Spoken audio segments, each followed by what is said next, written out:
자, 오늘 은혜 받으실 말씀은 역대상 29장 10절로 14절까지 말씀을 장기옥 집사님이 봉독해 주십니다. 다윗이 온 회중 앞에서 여호와를 송축하여 이르되 우리 조상 이스라엘의 하나님 여호와여 주는 영원부터 영원까지 송축을 받으시옵소서. 여호와여 위대하심과 권능과 영광과 승리와 위엄이 다 주께 속하였사오니 천지에 있는 것이 다 주의 것이로소이다. 여호와여 주권도 주께 속하였사오니 주는 높으사 만물의 머리이심이니이다.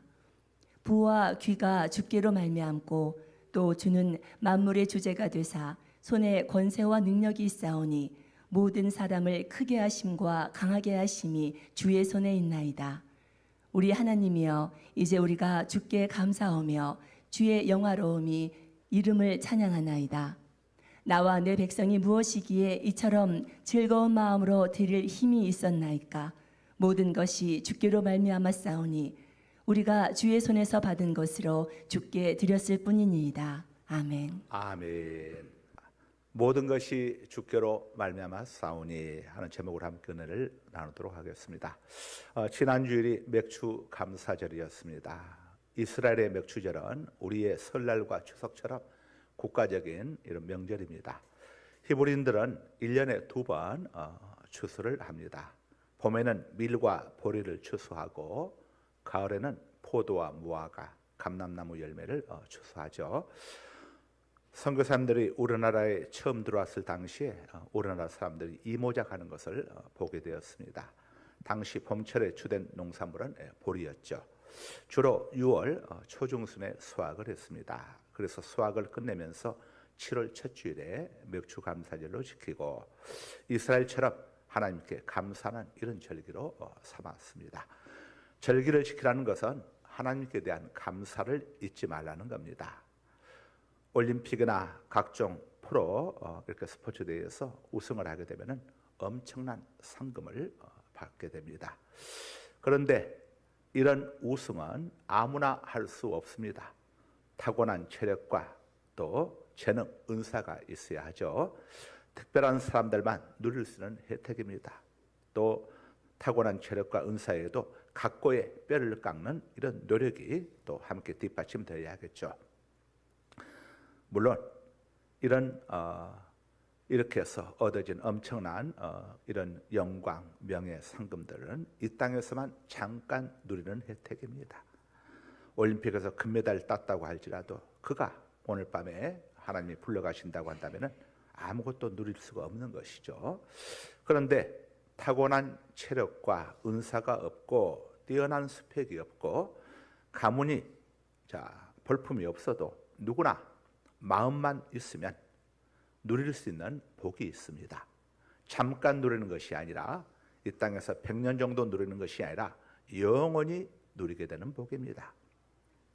그것이 바로 하나님께 감사하는데 1등하는 겁니다. 하나님께 감사 1등하게 되면 후유증이 없습니다. 부상도 없습니다. 다윗 왕은 하나님께 감사하는데 지구촌 1등이었습니다. 다윗 왕의 하나님께 대한 감사 1등의 이 전통은 아들 솔로몬 왕에게로 그대로 이어집니다. 하나님께 대한 솔로몬 왕의 감사의 제사를 감사의 자세를 역대하 1장 1절에서 3절이 우리에게 이렇게 알려주고 있습니다. 다윗의 아들 솔로몬의 왕위가 견고하여 가며 그의 하나님 여호와께서 그와 함께하사 심히 창대하게 하시니라. 솔로몬의 왕위가 견고해졌고 또 솔로몬이 심히 창대하게 되도록 하나님이 은혜 베푸셨다 이겁니다. 다시 말하면 솔로몬에게는 아무런 아쉬움도 부족함도 없었습니다. 그런데 읽어주세요. 솔로몬이 온 이스라엘의 천부장들과 백부장들과 재판관들과 온 이스라엘의 방백들과 족장들에게 명령하여 솔로몬이 온 회중과 함께 기브온 산당으로 갔으니 솔로몬 왕이 자기 모든 신하들에게 권유한 게 아니라 명령을 했습니다. 어명을 내려서 모든 신하들과 또 회중들이 함께 기브온 산당으로 하나님께 예배하기 위해서 그들이 갔습니다. 계속 하나님의 회막 곧 여호와의 종 모세가 광야에서 지은 것이 거기에 있음이라. 예, 바쁜 국사를 다 제쳐두고 만조백관을 거느리고 기브온 산당에 가서 1,000마리의 소를 잡아가지고 하나님께 감사의 제물로 감사의 제사를 드린 솔로몬의 이런 마음가짐과 이런 행동은 아버지 다윗이 쌓아놓은 감사 1등의 전통을 그대로 이어받은 것입니다. 다윗과 솔로몬 부자를 통해서 성경이 우리에게 알려주는 성공 인생의 비결이 있습니다. 그 비결이 바로 하나님께 감사하는 데 1등하라는 겁니다. 이건 타고난 체력이 없어도 누구나 할 수 있는 게 바로 하나님께 감사하는 거죠. 그렇다면 1등 감사의 삶이란 구체적으로 어떤 삶을 의미하는 것인가? 첫째로 항상 하나님을 의식하며 사는 삶입니다. 다윗과 솔로몬 부자는 하나님을 항상 의식하는 삶을 살았습니다. 솔로몬은 집권 초기에 모든 것이 안정되어서 아쉬움도 부족함도 없었습니다.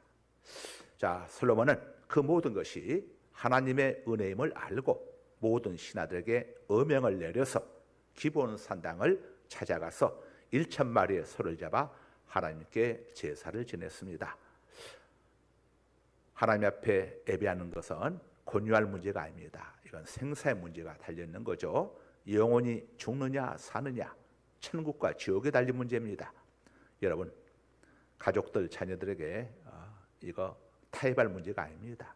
하나님을 섬기는 것은 솔로몬이 보여준 것처럼 어명으로 내려져야 할 중요한 문제임을 우리에게 알려주고 있습니다.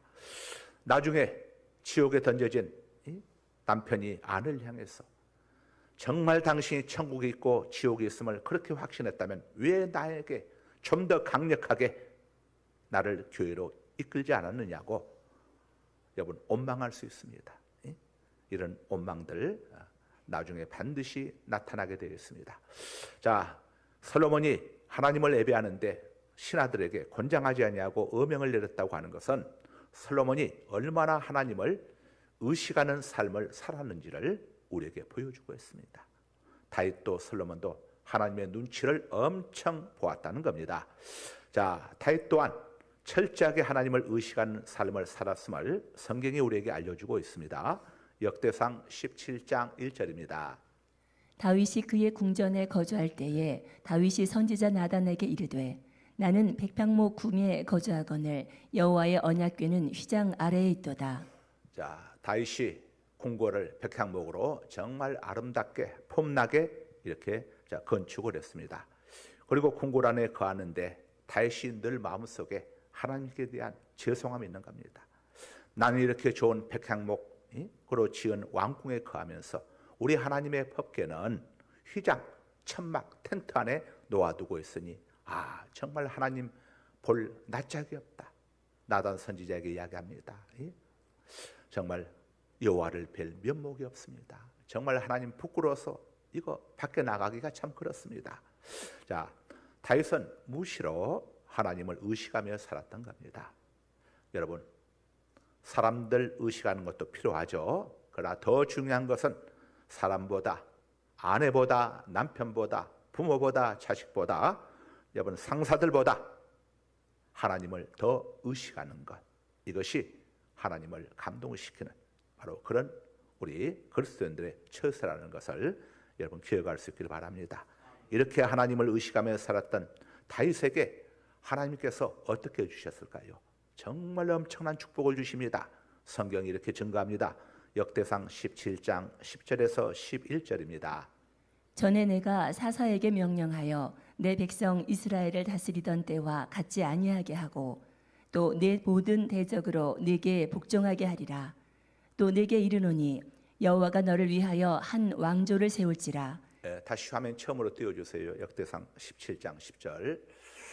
전에 내가 사사에게 사사들이 있었죠. 입다, 삼선, 에훗 이런 사람들이 사사죠. 하나님께서 사사들 그때는 어느 한 사사가 집안의 대를 이어가면서 사사 역할을 감당하도록 한 게 아니라 때로는 이 사람 저 사람을 이렇게 하나님 마음에 든 사람들을 골라가면서 사사로 하나님께서 쓰셨습니다. 그런데 다윗에게는 그렇게 하지 않겠다는 겁니다. 다윗에게는 다윗의 씨가 계속해서 이스라엘의 왕으로 이렇게 이스라엘 백성들을 이끌어가도록 다윗을 통해서 한 왕조를 이루겠다고 하는 것을 하나님께서 약속해 주신 거죠. 자, 아까 다 마저 못 읽었던 부분이 있었나요? 네. 내 생명의 연한이 차서 내가 조상들에게로 돌아가면 내가 내 뒤에 내 씨 곧 내 아들 중 하나를 세우고 그 나라를 견고하게 하리니. 예, 다윗을 첫 왕으로 해가지고 다윗의 씨가 계속해서 다윗의 왕조가 되어지도록 다윗의 자녀들 자손들이 계속해서 이스라엘의 왕이 되도록 하나님께서 이렇게 해주시겠다고 약속을 하셨습니다. 그 이유가 어디에 있습니까? 다윗은 늘 하나님을 의식하며 살았던 겁니다. 하나님께서 다윗을 위하여 이렇게 한 왕조를 세워주시겠다고 약속을 하셨는데 이건 이 땅에서만이 아니라 영원한 천국까지 이어지는 거죠. 메시아이신 예수 그리스도가 다윗의 후손으로 이 땅에 오시지 않았습니까? 하나님께서 주신 이 엄청난 은혜는 천국까지 영원히 이어진다는 것을 우리에게 보여주고 있습니다. 이 땅에서 스포츠 스타들이 받는 연봉, 명예와는 비교가 안 되죠. 정치인들이 잠깐 누리는 권력, 영화도 비교가 안 됩니다. 하나님께 감사하는데 1등하는 사람을 이길 사람은 아무도 없습니다. 감사의 1등에게는 뒤탈도 없습니다. 근심도 염려도 없습니다. 감사하는 자에게 주시는 하나님의 복 속에는 근심도 염려도 전혀 개입할 수가 없습니다. 잠언 10장 22절입니다. 여호와께서 주시는 복은 사람을 부하게 하고 근심을 겸하여 주지 아니하시느니라. 아멘. 자, 생업과 자녀들 때문에 여러분들 스트레스들 많이 받으시지요. 그것들로부터 자유할 수 있는 비결이 있습니다. 그것이 바로 하나님께 집중하는 겁니다. 여러분들은 무엇에 집중하고 계십니까? 사업에 집중하고 계십니까? 아니면 자녀들에게 집중하고 있습니까? 어떤 취미에 집중하고 있습니까? 아니면 골프 또는 야구, 프로야구 이런 데 집중하고 있습니까? 여러분 세상의 것에 집중할 때에 어떤 것들을 경험해 보셨습니까? 내가 집중하는 대상이 내 기대와 다른 모습을 보이게 될 때에 다른 결과들이 나오게 될 때에 여러분들 엄청난 스트레스들 많이 받으셨죠. 예를 들자면은 여러분이 요즘 이 프로야구 속에서 응원하는 한 팀이 있다고 합시다. 그 팀이 이길 때는 괜찮아요. 그러나 그 팀이 지고 계속해서 지게 되면은 여러분들 엄청난 스트레스를 받지 않습니까? 자, 내가 집중하는 것들이 돼서 또 그 집중하는 대상이 자녀일 수 있습니다. 내 자녀가 부모된 내 뜻대로 이렇게 행동하지 아니하게 될 때에 부모된 입장에서 얼마나 여러분 스트레스를 받습니까? 배우자에게서도 동일한 것이죠. 자, 이런 것들로부터 해방될 수 있는 비결은 하나님께 집중하는 것입니다. 여러분이 하나님께만 집중하게 되면 모든 것들로부터 자유할 수가 있는 것이죠. 한 아가씨가 한 청년을 진실로 사랑하고 그 청년에게 집중하게 되면 이 아가씨는 세상 모든 다른 남자들로부터 해방될 수 있는 것과 동일한 이치인 겁니다. 성경은 이렇게 말씀을 합니다. 마태복음 6장 33절입니다. 그런즉 너희는 먼저 그의 나라와 그의 의를 구하라. 그러므로 너희는 하나님께 집중하라. 하나님께 집중해라. 그리하면 이 모든 것을 너희에게 더하시리라. 자, 그리하면 이 모든 것들을 너희에게 더하여 줄 것이다. 다시 말하면 모든 것들로부터 너희들이 참된 자유와 해방을 만끽하게 될 것이다 하는 말씀이죠. 항상 하나님을 의식하고 생각하는 삶이 바로 하나님을 감동시키는 감사의 삶인 것입니다. 우리는 생각을 잘해야 합니다. 궁궐에 궁궐 멋지게 짓고 거기에 들어가서 거주하는 다윗 왕이 늘 하나님께 집중했습니다. 하나님 생각만 했다는 거죠. 앉으나 서나 당신 생각이 아니라 앉으나 서나 주님 생각, 여호와 생각. 자, 자나깨나 오직 여호와 생각, 하나님의 생각으로 충만했다는 것을 보여주고 있습니다. 나는 백향목 궁궐에 거주하는데 하나님의 밖에는 아직도 천막, 장막 속에 머물고 있다니 정말 하나님 앞에 부끄러워서 내가 견딜 수가 없구나. 어떻게 해야 할까? 자, 우리는 다윗처럼 이렇게 멋진 생각, 멋진 걱정을 해야 합니다. 우리가 괴로워하고 걱정을 하더라도 하나님 때문에 괴로워하고 걱정하는, 오늘 우리가 예배 시작하면서 제가 늘 이야기하죠. 여호와께서 기뻐하시는 제사는, 하나님이 기뻐하시는 제사는 상한 심령이라. 하나님이여 상하고 통하는 마음을 주께서 하나님께서 무시하지 않는다고 멸시치 아니하신다고 말씀을 하고 있죠. 이 상하고 통하는 마음이 무엇입니까? 하나님께 대해서 죄송해하고 하나님께 대해서 미안해하고 하나님 뜻대로 살지 못하는 내 초라한 모습을 바라보면서 괴로워하는 이런 마음이 바로 하나님이 기뻐하시는 상한 마음, 통해하는 마음임을 성경이 우리에게 알려주고 있는 것입니다. 자, 우리는 다윗처럼 정말 이렇게 멋진 걱정을 해야죠. 철학자들 잘 알죠. 철학자가 무엇인지. 인간의 운명을 이렇게 판단한다고 하는 철학자들은 인간의 운명이 사주에 달려있다고 이야기를 합니다. 사주는 연, 올, 일, 시를 사주라고 하죠. 태어난 해와 그 다음에 태어난 달과 태어난 날과 태어난 시각을 사주라고 합니다. 이 사주보다 또 관상이 더 중요하다고 하죠. 관상, 사람의 생김새죠. 자, 그런데 이 사주, 관상보다 더 중요한 것이 있다고 철학자들도 여기에 동의하고 있는 게 있습니다. 이게 뭔 줄 압니까? 심상입니다. 마음 심자. 자, 우리 마음에 어떤 생각을 품고 있느냐에 따라 가지고 그 사람의 운명이 달라진다고 하는 것이 바로 심상인 겁니다. 특별히 나이가 들어갈수록 그 사람이 품고 있는 생각에 따라서 그 사람의 운명이, 세상적으로 말하면 팔자가 달라진다는 것이죠. 마음속에 어떤 생각을 품고 사느냐가 그 사람의 운명을 결정짓는다는 게 바로 심상인데, 과연 이것이 성경적으로 맞는 것일까? 맞습니다. 성경이 맞다고 이야기합니다. 잠언 4장 23절입니다. 모든 지킬 만한 것 중에 더욱 내 마음을 지키라. 모든 지킬 만한 것 중에 더욱 내 마음과 생각을 지켜라. 생명의 근원이 이에서 남이니라. 생명의 근원이, 인생의 생사화복이, 너의 운명이 너의 생각 속에 달려있느니라. 이렇게 성경이 말씀을 하고 있습니다. 그래서 민수기 14장 28절 보게 되면은 내 말이 내 귀에 들린 대로 내가 너희에게 행하리니. 입에서 나오는 말은 어디서 시작됩니까? 마음의 생각에서 시작되는 거죠. 마음에 품고 있는 것들이 말로 나오는 것이지 마음속에 없는 것이 나오는 법은 없습니다. 우리가 어떤 마음을 품고 있느냐가 따라가지고 하나님이 그대로 우리에게 행해 주시겠다고 말씀을 하신 겁니다. 사람의 운명은 그가 어떤 생각을 품느냐에 따라 가지고 결정된다는 것이 성경이 주는 교훈입니다. 사주보다 관상보다 더욱 중요한 것이 어떤 마음과 생각을 품고 사느냐입니다. 여러분, 행복한 인생을 살고 싶으십니까? 여러분의 사주와 관상, 즉 운명을 180도 바꾸고 싶습니까? 여러분, 마음과 생각을 하나님 보시기에 예쁘게 가지시기 바랍니다. 그래서 성경은 항상 기뻐하라 이렇게 말씀을 하는 겁니다. 항상 기뻐하라는 것은 하나님 보시기에 예쁜 마음을 가지라 이겁니다. 하나님 보시기에 예쁜 마음을 갖게 되면은 우리가 우리 속에 기쁨이 충만하게 되어 있습니다. 하나님 보시기에 바르지 않은 마음을 품게 되면은 기쁨이 충만하지 않습니다. 자, 오늘부터 하나님을 감동시키는 생각을 품고 여러분들이 거룩한 고민을 하시면 여러분 인생이 분명 새로워질 것입니다. 보라, 이전 것은 지나갔으니 새로운 피조물이라. 여러분들, 새로운 피조물 되는 삶은 여러분의 마음과 생각을 바꾸는 것으로부터, 하나님을 의식하는 삶을 사는 것으로부터 시작된다는 거 잊지 마십시다. 다음으로 하나님을 감동시키는 1등 감사의 삶은 온 마음과 온 힘을 다해서 하나님을 섬기는 삶입니다. 하나님을 의식하는 삶이란 온 마음과 온 힘을 다해서 하나님을 섬기는 삶을 이야기합니다. 역대상 29장 3절에서 4절입니다.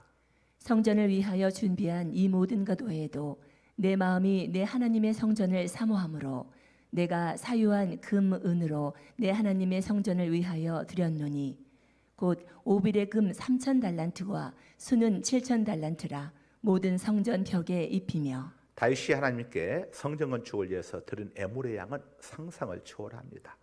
다윗은 온 마음과 온 힘을 다해서 하나님께 드린 겁니다. 다윗은 하나님께 대하여 조금도 전혀 아까워하지 아니하고 힘껏 드린 겁니다. 하나님께서는 다윗이 바친 에물의 양에 주목하신 게 아닙니다. 다윗이 하나님께 대해서 조금도 아까워하지 않는 바로 그 마음에 주목을 하신 겁니다. 사실 하나님께서 우리에게 원하시는 것은 제물의 양이 아닙니다. 하나님께 아까워하지 않는 그 마음을 하나님은 원하고 계시는 겁니다. 그래서 감사가 없는 애물은 하나님이 기뻐하시지 않습니다. 진정한 사랑은 물질보다 마음에 있는 거죠. 어떤 마음입니까? 쉽게 말해서 아낌없이 주고자 하는 마음입니다. 연인 간의 사랑, 곧 애정의 분량을 점검해보는 척도가 있습니다. 그것은 상대방에 대해서 내가 쓰는 시간과 물질에 대해서 아까워하는지 그렇지 않은지를 보면 금방 알 수가 있습니다. 상대방이 나에 대해서 시간 쓰기를 아까워하고 물질을 쓰는 것을 아까워하게 되면 아무리 연인 사이라도 마음이 지금 멀어지고 있는 겁니다. 그 사람에게 또 다른 좋아하는 사람이 나타났던 증거가 되는 것이요. 그래서 하나님께서는 아브라함에게 이스마엘이 아닌 소나 양이 아닌 아브라함이 사랑하는 독자 이삭을 바치라고 콕 집어서 이렇게 지시를 하셨습니다. 여기에 대해서 아브라함은 두말 없이 그대로 순종을 했죠. 그때 여호와께서 아브라함에게 이렇게 말씀을 하십니다. 창세기 22장 16절입니다. 이르시되 여호와께서 이르시기를 내가 나를 가리켜 맹세하노니 내가 이같이 행하여 내 아들 독자도 아끼지 아니하였은즉 아까워하지 아니하였은즉 이렇게 말씀을 하시죠. 계속 읽어도 됩니다. 다 끝났어요? 1등 감사의 삶이란 온 마음과 온 힘을 다해서 아까워하지 아니하고 하나님께 즐겨드리는 삶, 하나님 앞에 시간을 드리든 물질을 드리든 몸을 드리든 하나님 앞에 아까워하지 아니하고 즐거움으로 드리는 것. 여러분, 연인 사이에는, 사랑하는 사이에는 항상 공통적으로 이게 존재하지 않습니까? 아까움이 없지 않습니까? 자식에 대해서 부모가 아까워합니까? 아까워하지 않죠. 이런 마음으로 하나님 앞에 우리가 행하는 것, 이것이 바로 하나님을 감동시키는 삶임을 우리가 잊어서는 안 되겠습니다. 마지막으로 하나님을 감동시키는 1등 감사의 삶이란 하나님의 주권과 소유권을 겸손히 인정해 드리는 것입니다. 이 땅에 우리 것은 아무것도 없습니다. 우리는 다 빈손 들고 공수에 왔습니다. 떠나갈 때도 빈손 들고 갑니다. 공수가 이 땅에 우리의 것은 아무것도 없다는 것을 하나님 우리에게 알려주신 거죠. 역대상 29장 11절입니다. 여호와여 위대하심과 권능과 영광과 승리와 위엄이 다 주께 속하였사오니 천지에 있는 것이 다 주의 것이로소이다. 주님의 것입니다.